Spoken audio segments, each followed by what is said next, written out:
हम अपने संबंधों के साथ जीते हैं, उत्सव मनाते हैं, खेलते हैं, खाते हैं, आनंद मनाते हैं। किंतु जब कोई प्रिय हमसे दूर चला जाता है, इस संसार से चला जाता है, तब हम दुर्बल हो जाते हैं, सदा दुखी रहते हैं। क्या ये होना चाहिए? इस प्रकृति को देखिए। वृक्ष पत्तों के झरने से शोक नहीं मनाता, वो नए पत्तों के आने का स्वागत करता है। कल आप भी किसी स्थान पर आए थे और कल आपके स्थान पर कोई और अवश्य आएगा, क्योंकि ये परिवर्तन है, यह प्रकृति का नियम है। इसमें शोक कैसा? जो छूटा उसका शोक मनाने के स्थान पर जो मिलेगा या जो आपके पास है उसका आनंद उठाइए। श्री कृष्ण कहते हैं, ईश्वर के लिए सभी प्राणी समान है, उन सभी में समान रूप से ईश्वर का वास होता है। कोई जीव छोटा या बड़ा, अधिक या ज्यादा प्रिय नहीं है।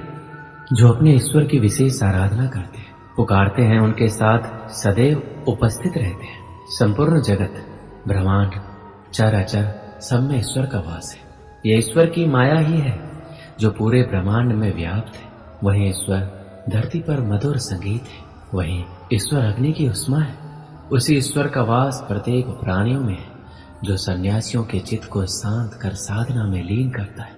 वह आत्म संयम भी ईश्वर ही है। यह संसार नश्वर है, सुख दुख हर्ष विषाद आदि लगा रहता है। क्षण भर के सुख से जो खुश नहीं होता और अशुभ होने पर जो दुखी नहीं होता, वह व्यक्ति सच्चा ज्ञानी होता है। उसे ज्ञात होता है यहाँ सब कुछ क्षण भर के लिए होता है, भले ही वह सुख हो या दुख। ये जीवन कर्म प्रधान है। जो व्यक्ति कर्म करके, परिश्रम करके अपने लिए कुछ अर्जित करता है, वह वास्तविक रूप से उस फल का भागी है। अन्यथा वह चोर की भांति है, जिसे बैठे बिठाए सब मिल जाता है। जिस व्यक्ति के पास आपके लिए मान सम्मान और कद्र ना हो, उनके साथ रहना व्यर्थ है। वह सदैव आपके लिए शत्रुता का भाव रखते हैं। ऐसे व्यक्ति के साथ रहने से उत्तम आप अकेले रहें। श्री कृष्ण कहते हैं, इस जीवन में अधिक सीधा होना, सरल होना भी अनुचित है। जो सरल और सीधे स्वभाव का होता है, लोग उसका अनायास फायदा उठाते हैं। ये जीवन एक रणभूमि है, यहाँ निरंतर संघर्षों का सामना करना पड़ता है। इस संघर्ष रूपी महाभारत में स्वयं अपना सारथी, अपना मार्गदर्शक और योद्धा बनना होता है। जिनकी किस्मत अच्छी होती है, जिनके पास किसी साधन की कोई कमी नहीं होती, वह थोड़ा सा भी कष्ट नहीं झेलते। थोड़ी सी भी कमी होने पर भगवान को कोसते हैं। वहीं जिनके पास अभाव होता है, जिनके पास साधन की कमी होती है, उनके पास थोड़ी सी भी बरकत हो या खुशी मिले, वह भगवान को धन्यवाद करते हैं। ये पृथ्वी नश्वर है, यहाँ सब कुछ गतिमान है। जिस प्रकार सुख दुख में जीवन आता जाता है, उसी प्रकार मृत्यु और जन्म यहाँ लगा रहता है। इसमें खुश होना या दुख मनाना व्यर्थ है। मुंह से माफी देना और हृदय से माफी देने में काफी अंतर है। मुख द्वारा दिए गए माफी को तत्काल प्राप्त किया जा सकता है, किंतु दिल की माफी प्राप्त करने में उम्र बीत जाती है। प्रभु अपने भक्तों की सदैव परीक्षा लेते रहते हैं। इस परीक्षा में भक्तों को अनेकों कष्टों का सामना करना पड़ता है। सामान्य लोग इसे अपना दुख मानकर पीछा छुड़ाते हैं, वहीं साधक तथा प्रेमी प्रभु की इच्छा समझकर उसका सामना करते हैं। सांसारिक सुख क्षणिक होता है। जो सुख आज प्राप्त हो रहा है, वह सुख स्थायी नहीं है। यह सुख आपके साथ सर्वदा नहीं रहने वाला। आपको दुख भी प्राप्त होगा, परंतु संसार से वियोग अर्थात मुक्ति परम आनंद को प्राप्त कराती है। यह ईश्वर तक पहुंचाती है। माना जाता है जीवन के पूर्व कर्मों का फल इसी जन्म में होता है। जितने भी रिश्ते, नाते, सुख दुख व्यक्तिगत जीवन में प्राप्त होते हैं, वह पूर्व जन्मों का फल है। वरना कौन इतनी बड़ी दुनिया में आपसे दिल लगाता है? राधा और कृष्ण दोनों अवतारी थे। दोनों का जन्म कुछ विशेष परिस्थितियों के लिए हुआ था। उन दोनों का मिलना बिछड़ना बस एक प्रक्रिया मात्र थी, जिनके माध्यम से प्रेम का वास्तविक रूप समाज में दिखाना था। आस्था और प्रेम पर व्यक्ति का स्वयं नियंत्रण होता है। जहाँ आस्था और प्रेम लग जाता है, वहीं श्री कृष्ण के दर्शन हो जाता है, क्योंकि श्री कृष्ण सर्वव्यापी है। कृष्ण को जो भी भक्त सच्चे हृदय से पुकारता है, वह उनके साथ सदैव खड़े हो जाते। प्रहलाद जैसा विश्वास, भीलनी जैसी आशा और द्रौपदी जैसी पुकार, मीरा जैसा इंतजार, अगर सभी शुद्ध हो तो कृष्ण को तो आना ही पड़ता है। आशाएं व्यक्ति को दुख के मार्ग पर ले जाती है। आशाएं बड़ी प्रबल होती है।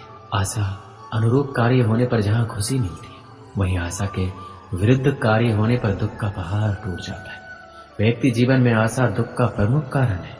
जो लोग ये कहते हैं अपनों के आगे झुकने में बुराई नहीं, उन्हें मालूम होना चाहिए जो अपने होते हैं वो कभी झुकने नहीं देते। श्री कृष्ण कहते हैं जब से मनुष्य का जन्म हुआ है जान पहचान का, और आज के युग में तो व्यक्ति का मूल्यांकन ही इससे किया जाता है। उसकी पहचान कहाँ तक है? क्यों? आपके आसपास भी कई ऐसे लोग होंगे जो पहचान के बल पर आपको बना देते। ऐसे कई लोग होंगे जो पहचान से काम पा लेंगे, धन अर्जित कर लेंगे, किंतु आप तनिक सोचिए क्या ये ठीक है? पहचान से मिला काम आपके साथ तब तक रहेगा जब तक आपके उनसे मधुर संबंध होंगे। जब तक आपके उनसे मधुर संबंध होंगे। संबंधों में खटास आई और काम निकल गया हाथ से, तो अब क्या किया जाए? इसका उत्तर है काम। अपना काम पूरे मन से करें, अपना काम निश्चल से करें, क्योंकि पहचान से मिला काम अधिक समय तक नहीं टिकेगा, किंतु काम से मिली पहचान युगों युगों तक टिकेगी। श्री कृष्ण कहते हैं जीवन में कुछ कर दिखाना है, आकाश की वो सीमा छूनी है जिसे छूने के विषय में आप कभी सोच नहीं सकते। तो अपने भीतर से ये 3 गुण अर्जित कीजिए।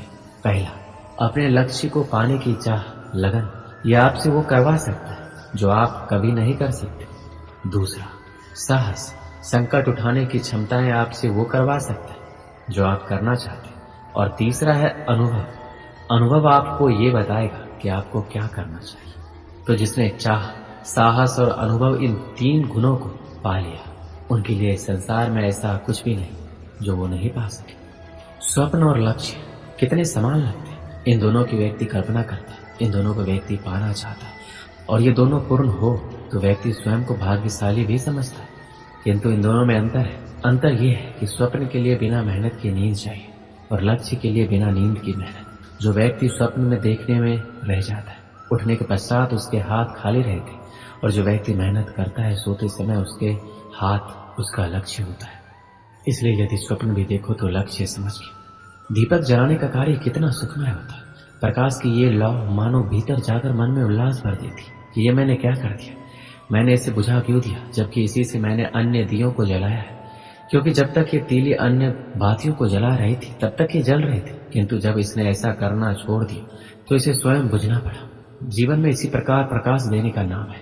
जीवन में शुभ काम करोगे, परोपकार करोगे, किसी की सहायता करोगे तो जीवित रहोगे, और जिस दिन ये देना बंद कर दिया, श्वास लेने के पश्चात भी मृत समान होगी। इसलिए जब तक श्वास है, आशा रूपी प्रकाश का संचार करते रहिए। विश्वास कीजिए मृत्यु के पश्चात भी अमर रहेंगे। एक समय की बात है, तूफान में फंसकर एक समुद्री जहाज तहस नहस हो गया। उसमें बैठे सभी यात्री समुद्र में डूब गए, बस एक आदमी को छोड़कर। भगवान की कृपा से वह किसी तरह बच गया और बहकर समुद्र के किनारे आ गया। उसकी बेहोशी टूटी और आंखें खुली तो उसने खुद को एक उजाड़ सुनसान द्वीप में पाया। वह भगवान से प्रार्थना करने लगा, भगवान मेरी मदद करो, कोई मदद यहाँ भिजवा दो। दिन गुजर गया, रात हो गई, लेकिन उसके लिए कोई नहीं आया। समुद्र किनारे सोकर उसने रात गुजारी। अगले दिन उसने फिर भगवान से मदद के लिए प्रार्थना की, लेकिन कोई मदद नहीं आई। इसी तरह कुछ दिन गुजर गए। उजाड़ द्वीप की जिंदगी को अपनी किस्मत मानकर आदमी ने कुछ लकड़ियां और घास फूस इकट्ठा कर अपने लिए एक झोपड़ी बना ली। टूटे जहाज से बहकर आई चीजों में से उसने अपनी जरूरत की चीजें इकट्ठा की और झोपड़ी में रख ली। उस झोपड़ी में रहकर वह दिन गुजारने लगा। एक दिन वह भोजन की तलाश में गया हुआ था। वापस लौटा तो देखा कि झोपड़ी में आग लग गई। अपना एकमात्र आसरा उजड़ जाने पर वह बहुत दुखी हुआ। आसमान की ओर सिर उठाकर भगवान को कोसने लगा, भगवान मैंने तुझे मदद भेजने के लिए कहा, पर तूने ना सुनी मेरी। मन मारकर मैंने जीने के लिए यहाँ एक झोपड़ी बनाई, तूने वो भी जला दी, मेरा आसरा छीन लिया। तू बड़ा निष्ठुर है। रात भर वह समुद्र के किनारे सोया। सुबह तेज आवाज से उसकी नींद खुल गई। उसने देखा एक समुद्री जहाज किनारे आ लगा है। वह खुश हो गया, आखिरकार उसके लिए मदद आ गई। वह जहाज पर बैठा और जहाज चल पड़ा। उसने जहाज के कप्तान से पूछा, आपको कैसे पता चला कि मैं यहाँ इस उजाड़ द्वीप में फंसा? हमें रेस्क्यू के लिए फायर सिग्नल भेजा गया था, पर मैंने तो फायर सिग्नल नहीं भेजा, आदमी ने कहा। जहाज के कप्तान ने कहा, लेकिन हम तो फायर सिग्नल देखकर यहाँ आए। तभी आदमी को अपनी जलती हुई झोपड़ी याद आई। वो समझ गया भगवान ने उसकी सहायता भेजने की प्रार्थना सुनकर उसकी झोपड़ी जलाकर समुद्री जहाज उसके इस द्वीप में फंसे होने का संकेत दिया था। वह भगवान को धन्यवाद करने लगा। दोस्तों, जब हम पर मुसीबत टूटती है तब हमारा विश्वास डगमगाने लगता है, धैर्य टूटने लगता है, आशा धूमिल होने लगती है और हम भगवान से शिकायत करने लगते हैं। जबकि ऐसे समय में आवश्यकता है भगवान पर विश्वास बनाए रखकर मुसीबत से निकलने की प्रयास करने की। उस आदमी ने झोपड़ी बनाई तो भगवान ने उसमें आग लगाकर उसे उजाड़ द्वीप से निकलने में मदद की। हमें भी दिल छोटा किए बगैर भगवान पर विश्वास रखकर अपना प्रयास करते रहना चाहिए। हमारा प्रयास और भगवान का आशीर्वाद दोनों मिलकर हमें हर मुसीबत से निकाल लेंगे। दोस्तों, इस वीडियो में बस इतना ही। मिलते हैं अगले वीडियो में। अपना ख्याल रखिएगा। जय श्री कृष्ण।